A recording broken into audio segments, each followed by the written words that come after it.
हम शुरू करते हैं। आज हम लोग घटना चक्र का केमिस्ट्री सेक्शन को देख लेते हैं।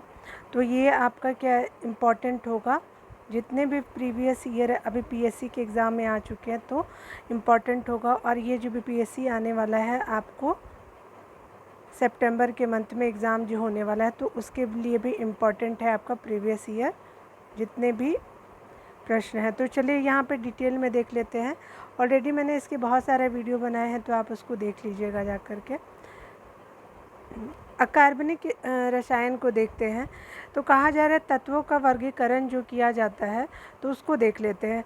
आवर्त सारणी प्रमाणित तौर पे रसायन शास्त्र का अत्यंत महत्वपूर्ण विचार है। ठीक है, यानी आवर्त सारणी जो है प्रमाणित तौर पे रसायन शास्त्र का अत्यंत महत्वपूर्ण विचार है। इसमें बताया जा रहा है कि यह इस बात पर एक अद्भुत उदाहरण है कि रासायनिक तत्व जो होते हैं अव्यवस्थित समूह में बिखरी हुई इकाई नहीं होते, बल्कि ये क्या होते हैं, तो व्यवस्थित समूहों में समानता प्रदर्शित करते हैं, जो आपका जो होते हैं क्या, तो रासायनिक तत्व। और आपका अगले डिटेल में बताया जा रहा है कि तत्व सभी प्रकार के पदार्थों की मूल इकाई होती है। यानी सभी प्रकार के अगर पदार्थ की बात कीजिए तो उसकी मूल इकाई होगी तत्व। सन 1800 ईस्वी में क्या होता है कि 1800 में केवल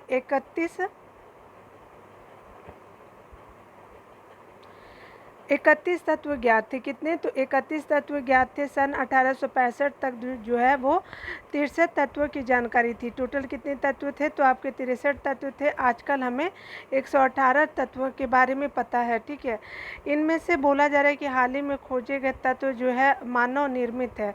ठीक है, टोटल अभी प्रेजेंट में कितने हैं, तो 118 है। और आपका हाल ही में खोजे गए तत्व जो है वो मानव निर्मित बोले जा रहे हैं। अगर बताया जाए तत्वों का वर्गीकरण समूहों में एवं आवर्तिता नियम एवं आवर्त सारणी का विकास जो है वैज्ञानिकों द्वारा अनेक अवलोकनों तथा प्रयोगों का परिणाम आपको देखने को मिलेगा। यानी अगर तत्वों का वर्गीकरण समूहों में, ठीक है, समूहों में और आवर्तित आपका जो होते हैं नियम आवर्त सारणी का विकास वैज्ञानिकों द्वारा अनेक अवलोकन तथा प्रयोगों का परिणाम है। रूसी रसायनज्ञ जो है वो दिमित्री मेंडलीफ तथा जर्मन रसायनज्ञ जो है लूथर मेयर के सतत प्रयासों के फलस्वरूप क्या होता है, आवर्ती सारणी के विकास में सफलता प्राप्त की है। ठीक है, अगर आगे देखते हैं, स्वतंत्र रूप से कार्य करते हुए दोनों रसायनों ने सन 1869 में प्रस्तावित किया कि जब तत्वों को उनके बढ़ते हुए परमाणु भारों में क्रम में व्यवस्थित किया जाता है, तब क्या होता है कि नियमित अंतराल के बाद उनके भौतिक एवं रासायनिक गुणों में समानता पाई जाती है। लोथर मेयर ने जो है वो भौतिक गुणों जैसे आपका परमाणुई आयतन, गलनांक, क्वथनांक एवं आपका परमाणु भार के मध्यम जो है वो क्या है, मध्य जो है वर्ग आलेखित किया, जो एक निश्चित समुच्चय वाले तत्वों में समान जो है वाले समुच्चय वाले तत्वों में समानता दर्शाता था। ठीक है, अगला आपका पॉइंट बताया जा रहा है कि आधुनिक आवर्त सारणी के विकास में योगदान का श्रेय जो है दिमित्री मेंडलीफ को दिया जाता है। ठीक है, आधुनिक आवर्त सारणी के विकास में हालांकि आवर्ती संबंधों के अध्ययन का जो आरंभ डुवेराइनर ने किया, यानी आवर्ती संबंधों का अध्ययन जो किया था वो डुवेराइनर ने किया था, और किंतु मेंडलीफ ने आवर्त सारणी को पहली बार प्रकाशित किया था और अध्ययन आरंभ करने का डुवेराइनर ने किया। यह नियम इस प्रकार है कि तत्वों के गुणधर्म अनेक परमाणु भारों के आवर्ती फलन होते हैं। जो तत्वों के गुण उनके परमाणु भारों के आवर्ती फलन होते हैं। मेंडलीफ ने तत्वों को क्षैतिज पंक्तियों एवं ऊर्ध्वाधर स्तंभों में उनके बढ़ते हुए परमाणु भारों के अनुसार सारणी में इस तरह क्रम में रखा कि समान गुणधर्मों वाले तत्व एक ही ऊर्ध्वाधर स्तंभ या समूहों में स्थान पाए। ठीक है, मेंडलीव द्वारा जो है तत्व का वर्गीकरण निश्चित तौर पर लोथर मेयर के वर्गीकरण से अधिक जो है विस्तृत था। ठीक है, अगला आपका बताया जा रहा है कि आधुनिक आवर्त के बारे में नियम को देखते हैं। तो अंग्रेज जो है वो भौतिकी वैज्ञानी थे आपके हेनरी मोजले ने दर्शाया कि आपका जो है परमाणु द्रव्यमान की तुलना में किसी तत्व का परमाणु क्रमांक उस तत्व के गुणों को दर्शाने में अधिक सक्षम है। इसी के अनुसार मेंडलीव के आवर्त नियम का संशोधन किया गया। इसे आधुनिक आवर्त नियम कहते हैं। ठीक है, यह इस प्रकार है। ठीक है, देखेंगे यहाँ पे कहा जा रहा है तत्वों के भौतिक एवं रासायनिक गुण उनके परमाणु क्रमांकों के आवर्ती फलन होते हैं। समय समय पर आवर्त सारणी के विभिन्न रूप प्रस्तुत किए गए। कुछ रूप तत्वों की रासायनिक अभिक्रियाओं तथा संयोजकता पर निर्भर बल देते थे, जबकि कुछ जो थे वो अन्य इलेक्ट्रॉनिक विन्यास पर थे। इसका आधुनिक स्वरूप की बात किया जाए तो इसे आवर्त सारणी का दीर्घ रूप स्वरूप कहते हैं। बहुत सरल तथा अत्यंत उपयोगी है। ठीक है, यानी इसका आधुनिक स्वरूप जो है बहुत ही सरल है और उपयोगी भी है। 37 पंक्तियों में जो है जिन्हें मेंडलीव की श्रेणी कहा जाता है, 37 पंक्तियों को आवर्त कहा जाता है। ठीक है, उसको क्या कहते हैं? आवर्त कहते हैं 36 वाले को। ऊर्ध्वाधर स्तंभों को वर्ग कहते हैं। ऊर्ध्वाधर जो होते हैं स्तंभ वो वर्ग के नाम से जाने जाते हैं। समानवाही इलेक्ट्रॉन विन्यास वाले जो होते हैं तत्वों को ऊर्ध्वाधर स्तंभों में रखा जाता है, जिन्हें वर्ग या परिवार कहा जाता है। IUPAC के अनुमोदन के अनुसार वर्गों की पुरानी पद्धति AI 7A 7 8 और 1B आपका 7B के स्थान पर 1 से लेकर के 18 तक की संख्याओं में अंकित करके निरूपित किया गया है। ठीक है, तो ये आप देख सकते हैं किस तरह से निरूपित किया जाता है। ठीक है, यहाँ पे आप देख लेंगे कि यहाँ पे जो परमाणु आपका क्या है, तो क्रमांक क्या है सबका, तो देखेंगे। ठीक है, तो यहाँ पे जो है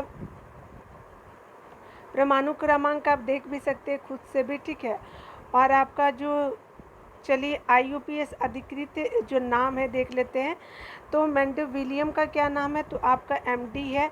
नोबेलियम जो है NO है।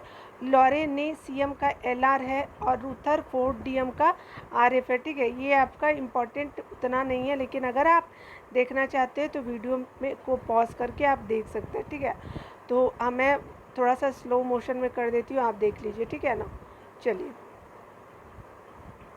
अगला प्रश्नों को देख लेते हैं जो इम्पोर्टेंट है हमारे लिए।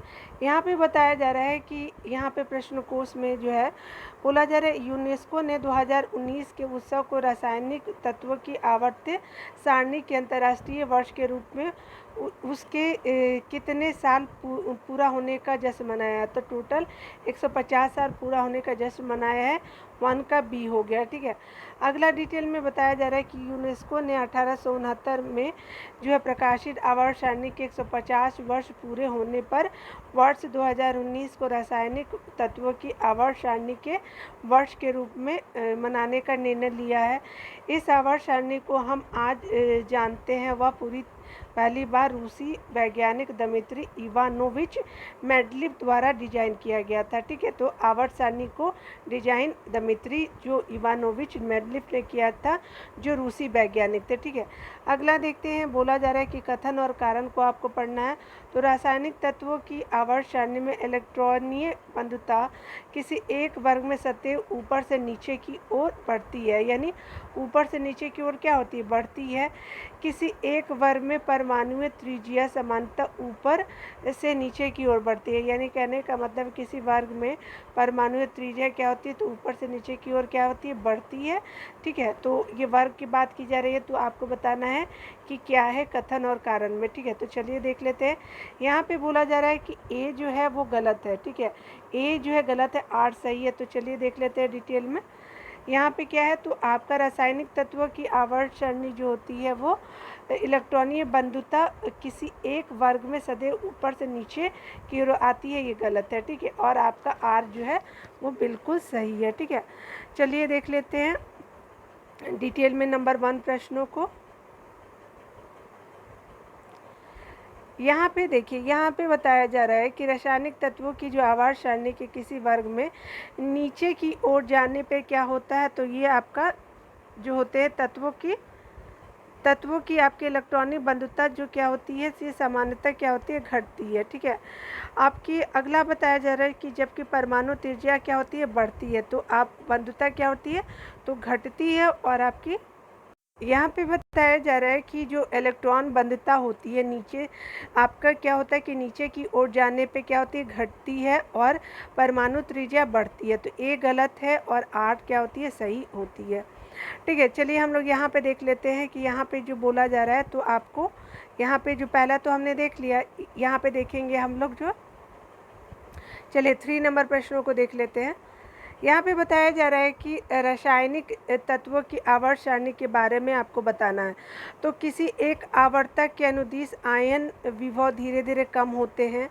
दूसरा बोल रहा है कि तत्व के किसी एक वर्ग में जो है जैसे जैसे परमाणु भार बढ़ता है, इलेक्ट्रॉन बंधुता कम होती है।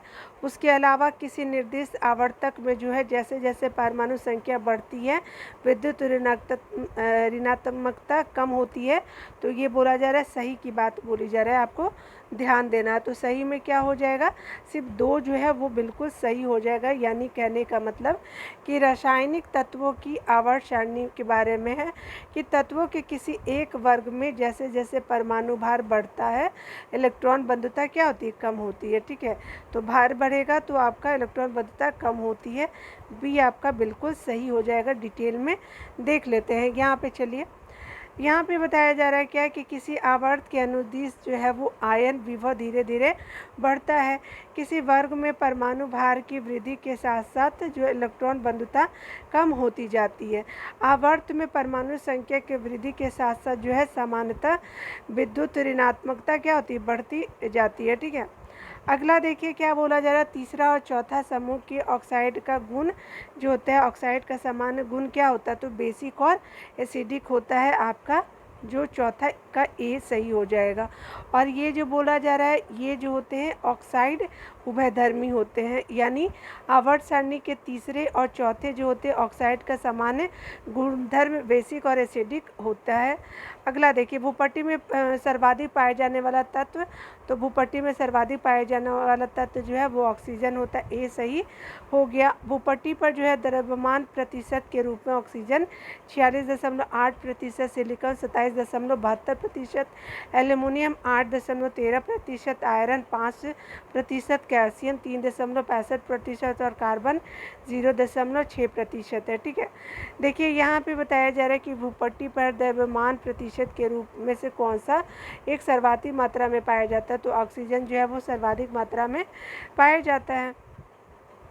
यहाँ देखते हैं ऑक्सीजन के बाद जो है सबसे अधिक उपलब्ध होने वाला मूल तत्व है, तो ये सिलिकॉन जो है ऑक्सीजन के बाद आपका यूज़ किया जाता है तत्व के रूप में।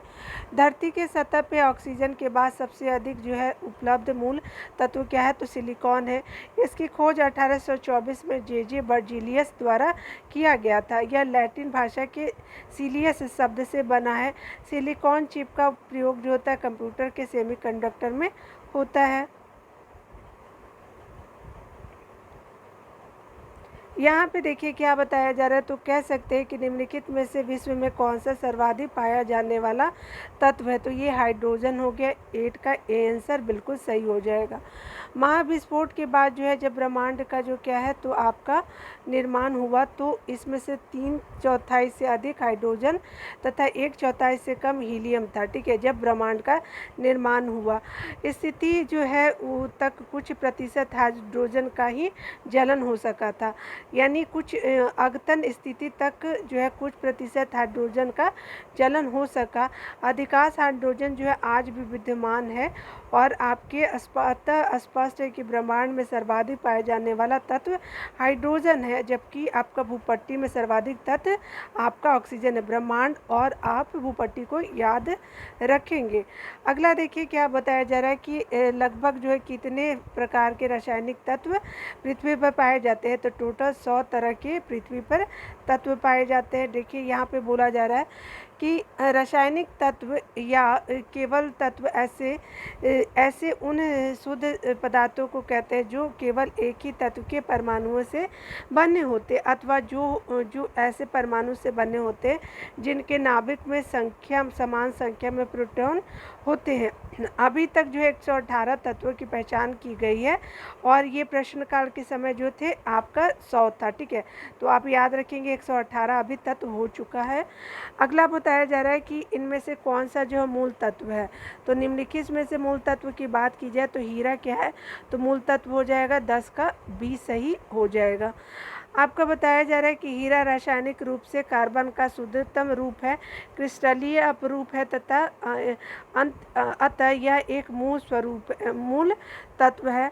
रेत मुक्त जो होता है सिलिकॉन, ऑक्सीजन, संगमरमर, कैल्शियम, कार्बन, ऑक्सीजन और शक्कर मुक्त जो होते हैं कार्बन, हाइड्रोजन और ऑक्सीजन का यौगिक होता है।